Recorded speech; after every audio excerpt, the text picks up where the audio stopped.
Hi, welcome to மாடி விவசாயம். இந்த வாரம் நம்ம மாடி தோட்டத்தில் என்னென்ன காய்கறிகள் விளைஞ்சிருக்குது அதை பறிக்கிறோங்க. அதுக்கு தான் இந்த விலாகு. ஃபஸ்ட்டு பார்க்குறது பீட்ரூட். இப்போ தான் சைஸ் பெருசாகிட்ருக்குதுங்க. இது மண்ணை அணைச்சி விடணுங்க. அப்போ தான் அது காய் நல்லா திரட்சியாக வருது. அதுக்கப்புறம் நூல்கோல் நல்லாவே நாற்று வந்துருச்சு. அதை இனிமேல் மாற்றி வைக்கணும். அதுக்கப்புறம் கோழி அவரைங்க, பச்சை கோழி அவரை, சிகப்பு கோழி அவரை. அதுவுமே இன்றைக்கி நம்ம ஒரு 2 கிலோ அளவுக்கு பறிக்கிறோம். இப்போ இது வரைக்குமே நம்ம மாடி தோட்டத்தில் எல்லா அவரைக்காயும் சேர்த்து எப்படியும் நான் ஒரு 10 கிலோ அளவுக்கு பறிச்சிருப்பேங்க. இப்போ இந்த வாரம் பறிக்கிற காய் நான் அடுத்த வாரத்துக்குள்ளே சாப்பிட்டு முடிக்கிறதுக்குள்ளேயே அதுக்கு அடுத்த வாரம் அப்படி விளைஞ்சி வந்துடுது. அதனால் நிறைய ஷேரிங் தான் ஃபுல்லாக அவரைக்காய் எல்லாமே. அதுக்கப்புறம் இங்கே கொஞ்சம் செரி டொமேட்டோ இருக்குதுங்க, அதுவும் பறிச்சிக்கலாம். இந்த செரி டொமேட்டோ பார்த்திங்கன்னா அப்படியே கிரேப்ஸ் மாதிரி கொத்து கொத்தாக காய்க்குதுங்க. அதுக்கப்புறம் புல்லட் மிளகாங்க. இது ஒரே ஒரு மிளகாய் இங்கே காய்ச்சிருக்கு இதில். ஸோ தக்காளி எல்லாமே வேறு எந்தளவுக்கு போதோ அந்தளவுக்கு வருதுங்க. இப்போது இது பார்த்திங்கன்னா பூசணிக்காய். இந்த பூசணிக்காய் இந்த பைப்பில் அப்படியே கொடியை சுற்றி விட்ருக்கேன். இப்போ இதனுடைய க்ரோ பேக் காமிக்கிறேன் பாருங்கள். இது 36x9 அந்த க்ரோ பேக்கில் தாங்க வச்சுருக்கேன். இது ஏன்னா இது க்ரீப்பர் இல்லையா, படரும் கொடி. அதனால் இது நமக்கு இப்படி அப்படியே ரவுண்டாக தான் போகும். ஸோ அதனால் நான் இந்த நார்மலாக கீரை போடுற அந்த க்ரோ பேக்லேயே வச்சுருக்கேன். இது அப்படியே கொடியை ஏற்றி அந்த தண்ணி பைப்பில் சுற்றி விட்டேன். அது அப்படியே போயிட்டுருக்குது. அடுத்து இங்கே கொஞ்சம் புல்லட் மிளகாய் இருக்குதுங்க, அதுவும் பறிச்சிக்கலாம். இப்போ தாங்க மிளகாவே நல்லா காய்க்க ஆரம்பிச்சிருக்கு. அதுக்கப்புறம் இப்போ பூசணிக்காய் இன்னும் காய் நல்லா பெருசாகவே வருங்க. அது நெக்ஸ்ட் டைம் ஹார்வெஸ்ட் பண்ணிக்கலாம். அப்போ அடுத்த வீடியோ கொடுக்குறேன். இப்போ இது பார்த்திங்கன்னா நேபாள் கேபேஜுன்னு சொல்லிட்டு வாங்கினேங்க. அதில் வாங்கி 3 விதை போட்டு 2 3 தான், ஒரு பாக்கெட் விதை போட்டு 3 தான் முளைச்சிச்சு. அந்த 3ல் 2 செத்து போயிடுச்சு, பூச்சி தாக்குதல் அதிகமாகி.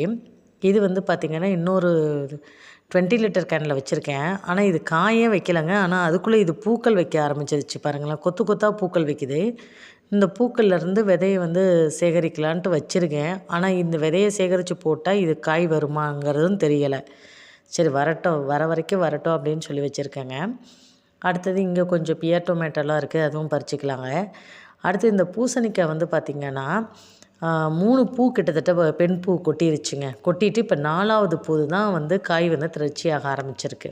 அதுக்கப்புறம் கொஞ்சம் grape chilli, black grape chilli, அதுவும் பறிச்சிக்கலாம். அதுக்கப்புறம் கொஞ்சம் செம்பருத்தி பூ நல்லாவே பூக்க ஆரம்பிச்சிருச்சுங்க. அது பாட்டுக்கு நான் பார்த்திங்கன்னா ஒரு நாளைக்கே கிட்டத்தட்ட நான் 10 பூ கிட்டத்தட்ட பறிக்கிறேன். அதுக்கப்புறம் இங்கே கொஞ்சம் முருங்கைக்காய். ஆனால் முருங்கைக்காய் இந்த தடவை நம்ம ஹார்வெஸ்ட் பண்ணல. ஒரு 3 முருங்கைக்காய் இருக்குது. ஆனால் அது இன்னும் காய் திரட்சி ஆகலை. திரட்சி ஆனதுக்கப்புறம் பறிச்சிக்கலாம். நெக்ஸ்ட் டைம் எடுத்துக்கலாம். அடுத்தது ஜாதி மல்லி கொஞ்சம் இருக்குது, அதுவும் பறிச்சிக்கலாம். ஜாதி மல்லி நல்லா பூக்கள் பூக்க அந்த பூவோட பறிக்கிறது அந்த காம்போட சேர்த்து கட் பண்ணிடணுங்க. அப்போ தான் அது என்ன பண்ணுதுன்னா நிறைய பூக்கள் அந்த இடத்துக்கிட்ட வர ஆரம்பிக்குது. அப்போ பறிக்கும்போது நீங்கள் காம்போடு சேர்த்து கட் பண்ணிடுங்க. அடுத்து இதெல்லாம் சேகரித்த விதைங்க, இதெல்லாம் அப்படியே காயறதுக்காக வச்சுருக்கேன். பச்சை கோழி அவரை, அடுத்தது பச்சை செடி அவரை, அப்புறம் சிகப்பு பட்டை அவரை ஒன்று. அடுத்து இங்கே கொஞ்சம் புல்லட் மிளகாய் இருக்குது, அதுவும் பறிச்சிக்கலாம். சேப்பங்கிழங்கு போட்டிருக்கேன். அது ஹார்வெஸ்ட் பண்ணலான்னு நினைக்கிறேங்க. இப்போ போட்டு 5 மந்த்ஸ் கிட்டத்தட்ட ஆகிடுச்சி. ஸோ அதை ஒரு தொட்டியில் ஆல்மோஸ்ட் ரெடி ஆகிட்டுருக்குது. நான் அதுவும் காமிக்கிறேன் உங்களுக்கு. அந்த செடியில் இருக்கக்கூடிய கிழங்குகளுடைய இலை எல்லாமே அப்படியே வாடி போயிடுச்சு. ஸோ கிழங்கு ரெடி ஆகிடுச்சின்னு நினைக்கிறேன். பார்க்கலாம், நெக்ஸ்ட் டைம் ஹார்வெஸ்ட் பண்ணும்போது வீடியோ கொடுக்குறேன். அடுத்தது லெமனுங்க. லெமன் நல்லாவே இப்போ ஃபுல்லாகவே க்ரீனாக தாங்க வருது. அந்த ரெட்டாக ஒரு மாதிரி பிளாக்காக மாறி அப்படியே டாட்டாக வந்துட்டு இருந்ததுன்னு சொன்னேன் இல்லைங்களா. அது மழை டைமில் மட்டும்தான் அப்படி வந்துச்சு. இப்போ அப்படி வரல. இப்போ கிட்டத்தட்ட 10 லெமனுக்கு மேலே நல்ல காய் திரட்சியாகவே வந்துட்டுருக்கு. பார்க்கலாம். ஆனால் இதுக்கு மண்புழு உரம் கண்டிப்பாக வைக்க வேண்டியதாக இருக்குதுங்க. நம்ம மண்புழு உரமோ தொழு உரமோ ஒரு 15 நாளைக்கு ஒரு தடவை வச்சாதாங்க நல்லா காய் திரட்சியாக ஆரம்பிக்குது.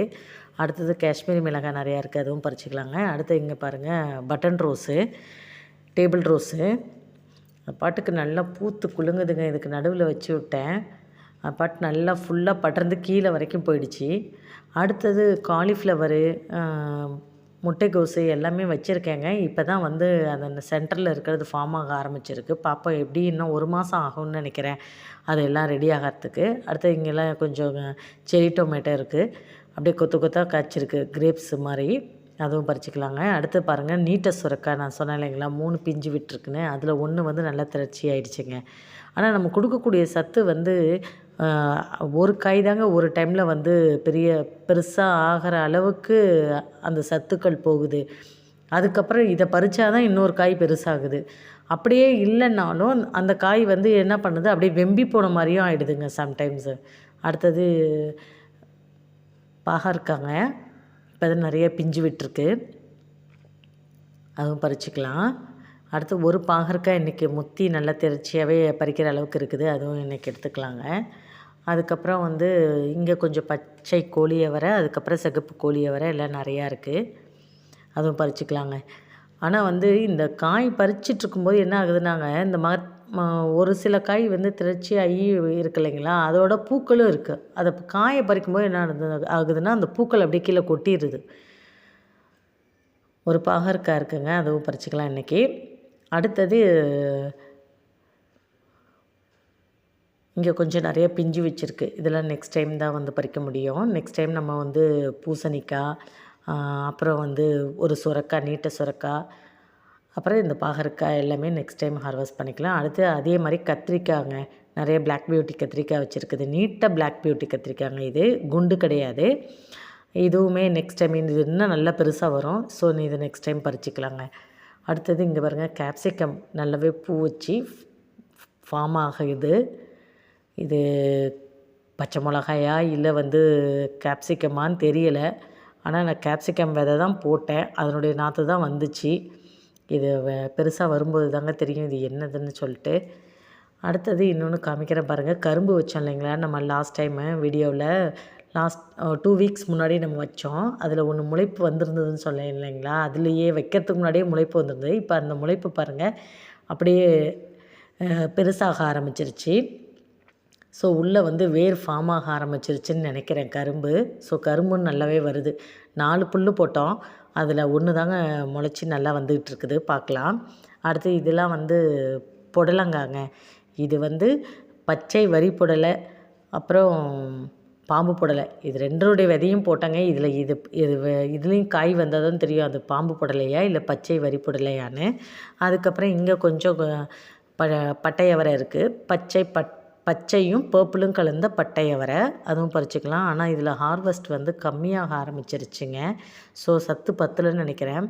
இப்போ இதில் கொஞ்சம் உரம் கொடுக்கணும். அடுத்தது இங்கே பாருங்கள் தக்காளி நல்லா வந்துக்கிட்டு இருந்துச்சுங்க, கொத்து கொத்தாக வச்சிச்சு. அது என்ன ஆச்சுன்னே தெரியல, அப்படியே அந்த செடி வாடி அப்படியே சரிஞ்சிருச்சுங்க. அடுத்து கொஞ்சம் அந்த மலேசியன் கோவக்காய், அதுவும் பறிச்சிடலாங்க, நிறையவே இருக்குது, அதுவும் பறிச்சுக்கலாம். அடுத்து நிறைய பிஞ்சு வேறு வச்சுருக்கு. இந்த கோவக்காய் வந்து நல்ல செம்ம டேஸ்ட்டுங்க, நல்லாயிருக்கு, கசக்கெல்லாம் இல்லை, நல்லாயிருக்கு. நல்ல வெள்ளரிக்காய் நம்ம சாப்பிடுவோம் இல்லைங்களா, அந்த டேஸ்ட்டு இருக்குதுங்க கோவக்காய்.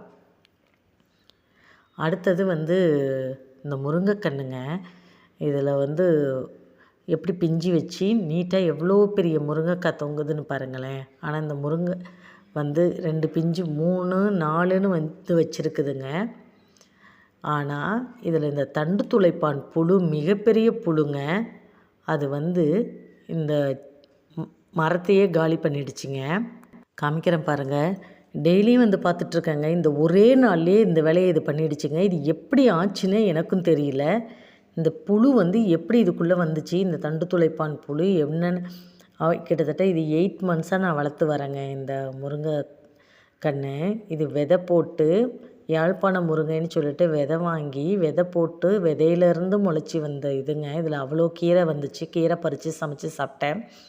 அதுக்கப்புறம் இப்போ நல்லா பூக்கள் வச்சு காய் கொடுக்க ஆரம்பிச்சிருச்சுங்க. இல்லை 4 காய் கிட்டத்தட்ட தொங்குது. ஒரு காயே வந்து பார்த்திங்கன்னா கிட்டத்தட்ட ஒரு 2 அடி ஹைட்டு இருக்குங்க. ஆனால் இது வந்து இந்த புழு வந்து இதை காலி பண்ணிடுச்சிங்க பாருங்களேன். காமிக்கிற பாருங்கள், அப்படியே அந்த மரத்தை 2ஆவே பொழந்துருச்சுங்க. எவ்வளோ பெரிய புழு பாருங்களேன். இது எப்படி வந்துச்சுன்னே தெரில. ஆனால் டெய்லியுமே நான் வந்து மாடி தோட்டத்தை வந்து ஒரு 2 ஹவர்ஸ் கிட்டத்தட்ட நான் விசிட் பண்ணுவேங்க. ஃபுல்லாக செடி எப்படி இருக்குது, எப்படி வாடுதா, என்ன ப்ராப்ளம், மண்ணில் ஏதாவது பிரச்சனையா அப்படின்னு சொல்லி டெய்லியுமே நான் வந்து வாட்ச் பண்ணிட்டுருப்பேங்க. ஆனால் இது ஒரே நாள்லேயேங்க இது காலி பண்ணிடுச்சுங்க. ஒரே நாள் தான். இது எப்படி வந்துச்சுன்னே தெரில. இந்த புழு எப்படி வருதுன்னு எனக்கு தெரியலைங்க. இப்போ ஃபுல்லாகவே பாருங்கள் அந்த மரம் வந்து முறிஞ்சிருச்சு. அதில் அந்த முருங்கைக்காயுமே பார்த்திங்கன்னா பாருங்களேன் எவ்வளோ பெருசு தொங்குது பாருங்களேன். நான் சொன்னது 2 அடி 2 அடிக்கு மேலேயே இருக்குங்க. 3 அடி கிட்டத்தட்ட இருக்கும். வந்து அவ்வளோ பெரிய காய் 2 காய் தொங்குது. அது இல்லாமல் 2 பிஞ்சு வேற விட்டுருக்கு. ஃபுல்லாகவே காலி பண்ணிடுச்சிங்க இந்த மரத்தை. வந்து இவ்வளோ நாளாக 8 மந்த்ஸ் கிட்டத்தட்ட நான் வளர்த்து வந்தேன். இது ரொம்ப கொஞ்சம் கஷ்டமாக இருக்குது. இப்போது நம்ம ஊர்லலாம் நம்ம என்ன பண்ணுவோம், நம்ம கட் பண்ணி வைப்போம் இல்லைங்களா முருங்கைக்கிளை, அது தளிர் விட்டு வரும் இல்லையா. இப்போ அந்த மாதிரி இதை ட்ரை பண்ணி பார்க்குறேன். இது வருமா என்னான்னு தெரியல. அதை ஃபுல்லாகவே அந்த கிளையெல்லாம் ப்ரூன் பண்ணிவிட்டு அதை திரும்பி நான் வந்து கொஞ்சம் அதை வேறு ஒரு தொட்டியில் வைக்கலான்னு இருக்கிறேன், பார்க்குறேன். அது நல்லா வந்துச்சுன்னா நெக்ஸ்ட் வீடியோவில் சொல்கிறாங்க. இதுதாங்க இன்றைக்கி நம்ம மாடி தோட்டத்தில் பறித்த காய்கறிகள் என்னென்னு பார்க்கலாங்க. செரி டொமேட்டோ, நார்மல் டொமேட்டோ, 2 புல்லட் மிளகாய், காஷ்மீரி மிளகாய், அப்புறம் grape chilli, black grape chilli, pear tomato, பச்சை கோழியவரை, சிகப்பு கோழியவரை, கொஞ்சம் செம்பருத்தி பூ, ஒரு பாகற்காய், கொஞ்சம் கோவைக்காய், கொஞ்சம் ஜாதி மல்லி, அப்புறம் கொஞ்சம் பச்சை செடியவரை, அப்புறம் பர்பிள் கொடியவரை, பட்டை கொடியவரை. இது தாங்க இன்றைக்கி நம்ம பறித்த பூவை வந்து நான் கட்டிட்டு காமிக்கிறேன். கிட்டத்தட்ட ஒரு 1/2 முழம் இருக்கும். இந்த மாதிரி டெய்லி நமக்கு ஒரு 1/2 முழம் கிட்டத்தட்ட பூத்துருதுங்க. ஆனால் நம்ம மண்புழு உரமோ இல்லை தொழு உரமோ கொடுக்கணுங்க. கொடுத்தா தாங்க இது வந்து நிறைய பூக்கள் கொடுக்குது. அடுத்தது பார்த்திங்கன்னா இது வந்து நான் இன்றைக்கி இந்த செடிலாம் வாங்கியிருக்கேங்க. அதான் உங்களுக்கு காமிக்கிறேன். ஒரு 5 செடி வாங்கினேன். இது என்னென்னா அடுக்கு செம்பருத்தி, நாட்டு செம்பருத்தி. இது வந்து 80 ருபீஸ்னு வாங்கினேங்க. அடுத்த மணி பிளான்ட்டு, இது வீட்டுக்குள்ளே வைக்கலாம் அப்படிங்கிறதுக்காக. இது 60 ருபீஸ்னு வாங்கினேங்க. அடுத்தது நாட்டு பன்னீர் ரோஸுங்க, டார்க் பிங்க்கு. நாட்டு பன்னீர் ரோஸு டார்க் பிங்க்கா லைட் பிங்க்கான்னு தெரில, மொட்டு வச்சுருக்குது. இது வந்து 120 ருபீஸ்னு வாங்கினேங்க. இது வந்து நாட்டு வெரைட்டி அப்படிங்கிறனால கொஞ்சம் காஸ்ட் அதிகம் அப்படின்னு சொன்னார் அந்த நர்சரிக்காரரு. அடுத்து இது வந்து ஒத்த செம்பருத்திங்க. இதுவும் வந்து 80 ருபீஸ்னு வாங்கியிருக்கேன். அடுத்தது இது வந்து பவளமல்லி. ரொம்ப நாளாக எனக்கு அந்த பவளமல்லி வளர்க்கணுன்னு ஆசை. ஸோ இதுவும் மாடி தோட்டத்தில் தாங்க வைக்க போகிறேன். இப்போ தொட்டிகள் எல்லாமே இந்த காலிஃப்ளவரு, முட்டைகோஸ் எல்லாமே அதை எடுத்துட்டு அப்புறம் தொட்டி காலி ஆகிடும் இல்லையா, அந்த தொட்டியில் இதெல்லாமே வைக்கலான்னு பிளானில் இருக்கேன். அதை வச்சதுக்கப்புறம் அதனுடைய வளர்ச்சி எப்படி இருக்குன்னு நெக்ஸ்ட் டைம் பார்க்கலாம். தேங்க்யூ.